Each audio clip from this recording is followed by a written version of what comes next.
Seminário de Escritores Indígenas, parte do seminário da Fundação do Livro Infantil Juvenil, de literatura para crianças e jovens.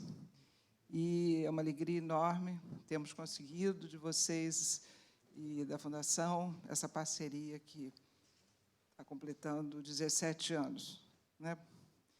E, então, nós estamos tendo a grande alegria de receber o presidente da Academia Brasileira de Letras, Marco Lucchesi, que vai ter que sair para pegar o avião, ele tem um compromisso, ele vai falar em Sergipe, mas conseguiu dar uma paradinha aqui para prestigiar esse nosso encontro, para prestigiar o trabalho dos escritores indígenas. Convido Marco e Daniel para virem à mesa.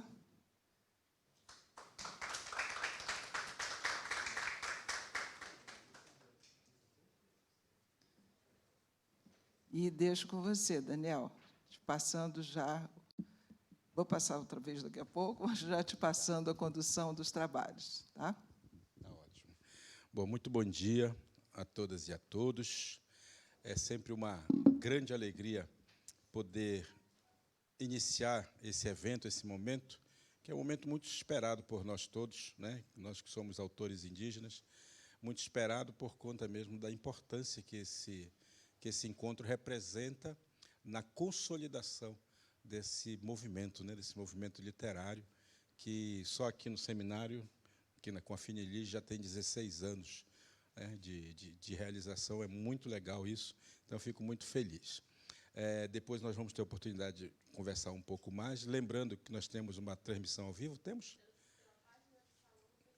Pela página do Salão do Livro no Facebook, depois vocês mandem aí umas mensagens para os amigos acompanharem, e o pessoal que está nos assistindo também, um bom dia a vocês todos. E eu passo, então, para o nosso querido presidente, né, a palavra para ele poder dar o seu recado para nós. Tá bom? Muito obrigado, Marco, pela oportunidade, tá, amigo? Bom dia a todos. Na verdade, o presidente é Daniel, porque o Daniel abriu e nos presidiu na construção de um espaço importantíssimo, de que ele é um dos grandes nomes, um grande pioneiro e uma pessoa límpida, clara, transparente, com um trabalho admirado por todos. E isso, de modo especial, eu gostaria de dizer pela primeira vez isso diretamente a ele, porque em carne e osso eu ainda não o conhecia. Mas, às vezes, em carne e osso também nem vale a pena sempre conhecer. A gente conhece mais pelo espírito e pela presença. Agradeço muito a nossa queridíssima Beth, que é uma referência, é uma lutadora extraordinária, arregimentando forças no país e fora do país, buscando uma estrutura orgânica também da criação desse espaço tão vitorioso no Brasil, que nos deu figuras como Ana Maria Machado, a quem homenageio com intensidade devida, de modo especial, porque Ana Maria Machado eu a conheci, sem a conhecer, quando eu tinha 5 anos de idade. E era a revista Recreio, eu sempre digo isso para Ana Maria, e eu era péssimo em recortar. Alguém recortava para mim, que era um desastre, continua esse desastre até hoje, e aí montava as casas, os carrinhos, e vinham com as histórias tão bonitas da Ana Maria, que já vivenciava um laboratório de futuro, e de algum modo eu também, tentando recortar o irrecortável, né? Eu quero dizer, sobretudo, de modo especial e breve, lamentando não poder participar mais intensamente com as amigas e os amigos que eu saúdo agora, dando revés ao bom dia e ao contrário. Por esse fato, eu estou em Alagoas, já estava marcado, mas eu gostaria de fazer um breve testemunho, muito rápido, do ponto de vista institucional. A Academia Brasileira de Letras, eu não falo como escritor, mas falo agora como aquele que, por acaso, pro tempore, dentre muitos, está lá representando uma parte dos sonhos da instituição e também da sociedade brasileira, porque somos todos brasileiros e todos republicanos e todos buscando um desenho democrático. Nós temos desenvolvido algumas ações sociais importantes, mas não ações sociais como favor, ação social como colonização, bem ao contrário disso tudo. Temos começado com as prisões, um trabalho muito intenso com as prisões, a literatura e o cárcere, porque nós entendemos que não se pergunta qual é o lugar do livro e da leitura diante de quem possa ter cometido um crime ou outro tipo de conflito com a lei. Não importa. A questão primordial não é se a literatura salva. Talvez não salve, talvez salve, mas é secundário. O importante da questão é a humanidade tem direito à leitura, Essa é a primeira questão, e isso me leva ao cárcere. E temos ido e feito um trabalho orgânico, dentro, naturalmente, das possibilidades e da boa vontade do espírito que nos organiza e representa. Por outro lado, também nós temos buscado uma relação importante com as comunidades quilombolas, de modo especial do Rio de Janeiro, mas não apenas. E aí nós temos ouvido a formação de bibliotecas, que desejo eles têm, qual é o perfil, que desenho eles mais ou menos acham importante. E numa conversa, em loco, visitando as terras quilombolas, nós conversamos com eles justamente aquilo que às vezes nos parece também importante para nós, daquilo que eles desejam e daquilo que nós achamos que poderia ser interessante para o diálogo mútuo, no sentido de que eles têm um percurso, uma cultura que precisa ser defendida, desenvolvida, o direito à língua não é um favor, é uma questão patrocinada pelas Nações Unidas, está em todas as partes, o direito à língua, o direito à tradição na qual estamos inseridos, a liberdade de cátedra, a liberdade religiosa, e assim sucessivamente, e o direito à terra. E é muito bonito porque, às vezes, Daniel, a gente vai lá e havia uma senhora no Quilombo Espírito Santo, aqui no estado do Rio de Janeiro, que dizia assim, eu realmente sou ignorante, eu desconheço, mas meu neto foi à escola. Eu disse, não, a senhora sabe ler se vai chover ou não, melhor do que todos nós. A senhora tem uma condição meteorológica mais ampla, talvez do que seu próprio neto. A senhora sabe plantar e colher, coisas que eu, por exemplo, podia passar fome. Então, aí mostrei justamente aquilo que Câmara Cascudo, né, Beth, dizia muito bem no livro lindíssimo dele, né, tradição, ciência do povo. Porque aí as lembranças dos nossos avós, a visão da terra, a visão do espaço.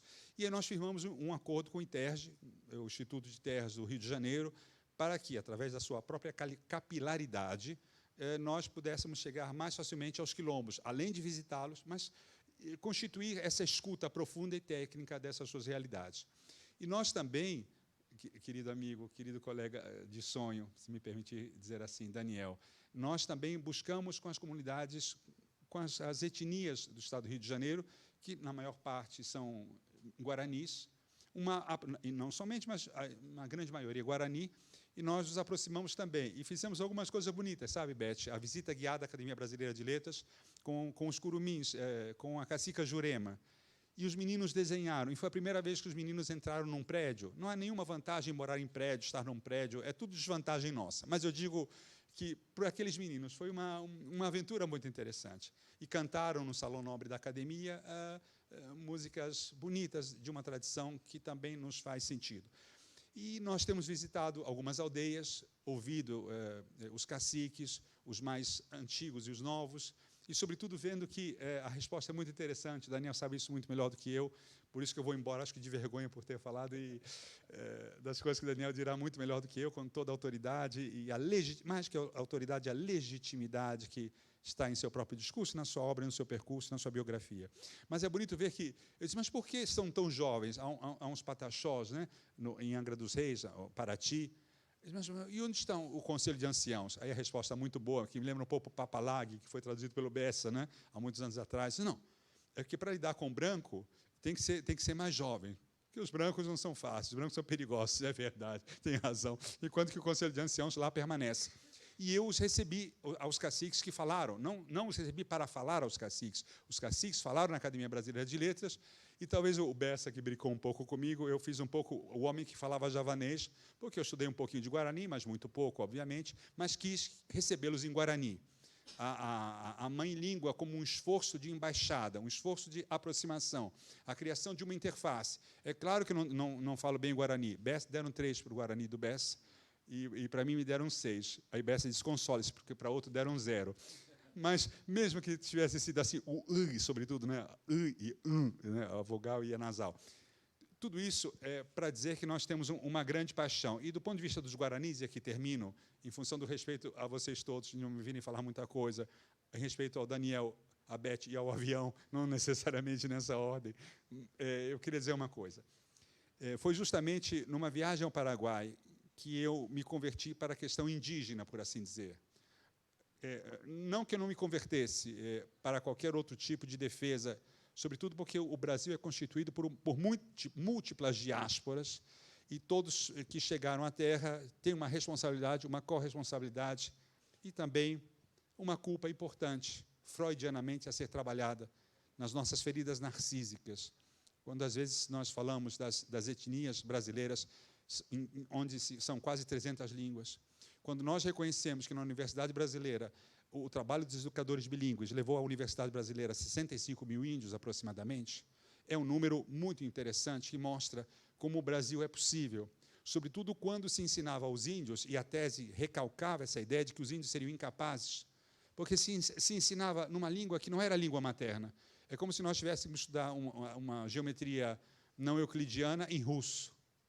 Era mais ou menos o que acontecia. E esse trabalho, sobretudo acrescentado nos anos 90, final dos anos 80, anos 90, foram recuperando aquelas línguas que já se perdiam, mas, sobretudo, a grande identidade e a fixação da terra. Uma palavra muito bonita, aliás, já que disse russo, é a palavra mir. Mir em russo significa terra, mas também significa paz.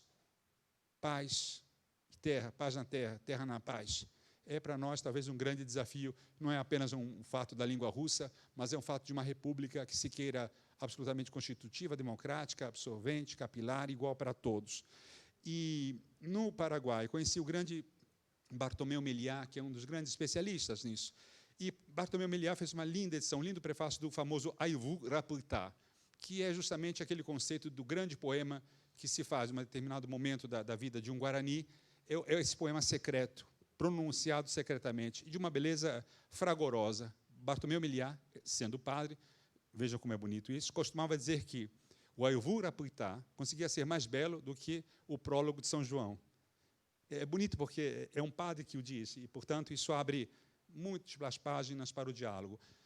Nós temos essa preocupação na academia de contemplar essa diversidade cultural, e nós acreditamos, sem dúvidas, que o país só será constituído na sua grande verdade quando essa república, de fato, se tornar absolutamente democrática, em que a inclusão não seja um favor, em que a demarcação de terras não seja um motivo de discussão, mas que ela realmente represente o nosso maior legado, o legado de uma alteridade que nos constitui, não de um incômodo, não de alienígenas, porque se formos alienígenas, somos mais nós alienígenas do que... Mas somos todos do planeta.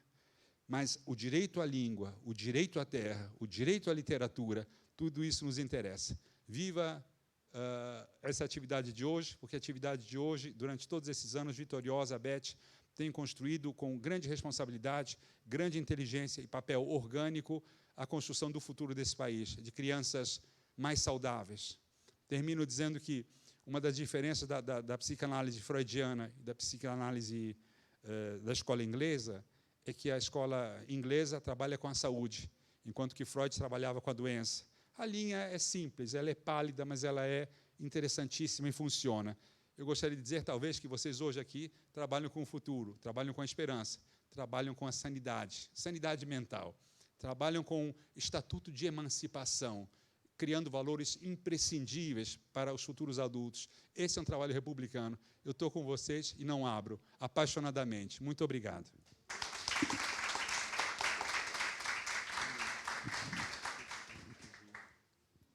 Ele vai ter que fugir. Mas aproveito para lançar minha candidatura à ABL.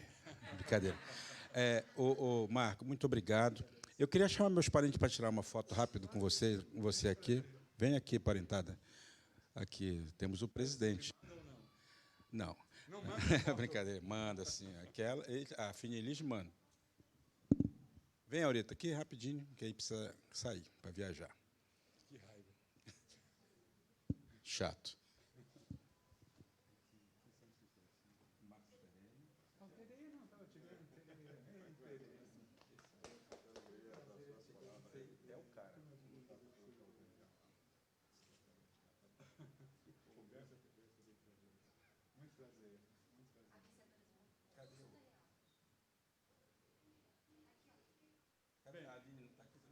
Então, uma manobra pode tirar uma foto com o meu celular. Não tem uma manobra aqui que não seja fotógrafo de profissão? Sempre tem uma manobra que não é fotógrafo.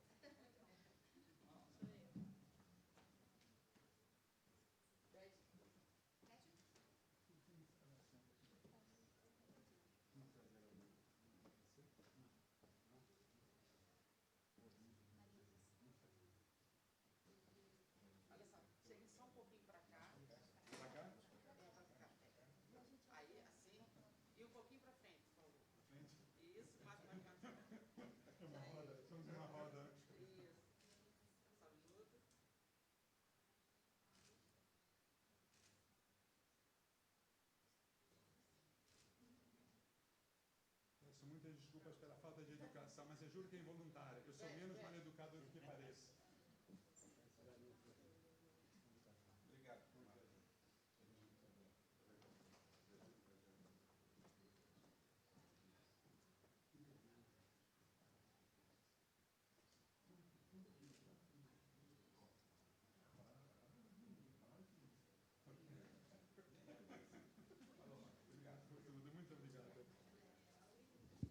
Então, agradecendo aí a presença do Marco, né, pela sua fala é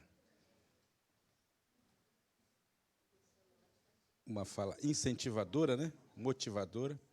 A gente quer dar início, né, ao nosso seminário, ao nosso 16º encontro de escritores e artistas indígenas e o 16º seminário, dentro desse contexto do Salão do Livro. E, é claro, como a gente sempre faz, né, a gente começa com o nosso ritual de abertura, que não será aqui dentro, obviamente, vai ser lá fora. Então, eu convido todos vocês a irem lá, ter um espaço, está preparado para isso. Vamos lá.